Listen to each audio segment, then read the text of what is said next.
जय जिनेन्द्र। परम पूज्य प्रभु महावीर स्वामी जी के चरणों में वंदन। आज हम अभय कुमार जी के विषय में जानने का प्रयास करेंगे। वही अभय कुमार जिनकी बुद्धि हम दीपावली की पूजा में चौपड़ा पूजन में लिखते हैं और मांगते हैं। आइए जानते हैं ये अभय कुमार कौन थे।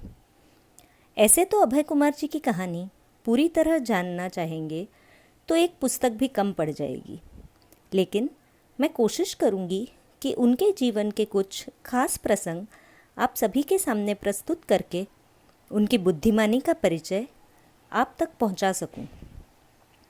अभय कुमार जी प्रभु वीर जी के भक्त राजा श्रेणिक के ज्येष्ठ पुत्र थे। उनका बचपन पिता के साथ के बिना ही बीता था। जब उन्हें पता चला कि मगध के राजा श्रेणिक उनके पिता है, तो वह माता को साथ लेके पिताजी से मिलने चल पड़े। जब वह मगध की राजधानी राजगृही नगरी में पहुँचे, नगरी के बाहर माता को विश्राम करने के लिए कहकर स्वयं नगर में घूमने निकले। एक कुएं के पास उन्होंने देखा कि बहुत लोग इकट्ठे हुए हैं। पूछने पर पता चला कि राजा श्रेणिक ने 499 मंत्रियों के ऊपर एक महामंत्री नियुक्त करने के लिए शर्त रखी है और सभी लोग शर्त पूरी करने की कोशिश करने के लिए जमा हुए हैं। शर्त क्या थी, अब ये भी जान लेते हैं। राजा ने कुएं के बीच में हीरे की अंगूठी रखवा दी और घोषणा करवा दी कि जो व्यक्ति इस कुएं में उतरे बिना कुएं के बीच में पड़ी हुई हीरे की अंगूठी को कुएं के तट पर खड़े रहकर ही बाहर निकाल देगा, उसे राजा महामंत्री पद प्रदान कर देंगे। राजा ने सोच समझकर यह बात कही थी, क्योंकि जो बुद्धिशाली और प्रतिभावान होगा वही ये काम युक्ति से करेगा और उसी इंसान को महामंत्री बनाया जा सकता है।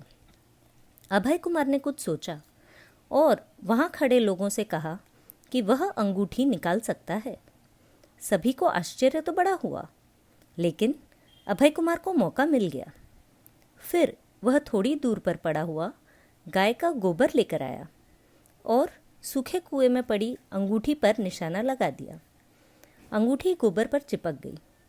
फिर कुछ जलते अंगारे गोबर के पास डाले, जिससे गोबर सूख कर कांडा बन गया।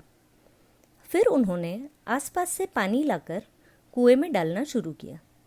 थोड़ी ही देर में वह कुआं पानी से भर गया। अंगूठी लगा हुआ गोबर का सूखा कांडा सतह पर आकर तैरने लगा। लकड़ी के सहारे उस कांडे को पास लाकर अभय कुमार ने पानी से निकाल दिया और उस पर चिपकी हुई अंगूठी भी निकाल दी। सभी लोग अभय कुमार की बुद्धिमानी की प्रशंसा करने लगे। राजा श्रेणिक भी पूरी बात पता चलते ही वहाँ पहुँच गए। वहाँ पहुँचकर देखा कि अभय कुमार तो एक बालक है, तो प्यार से उसे हाथों में उठा लिया और उसका परिचय जानना चाहा।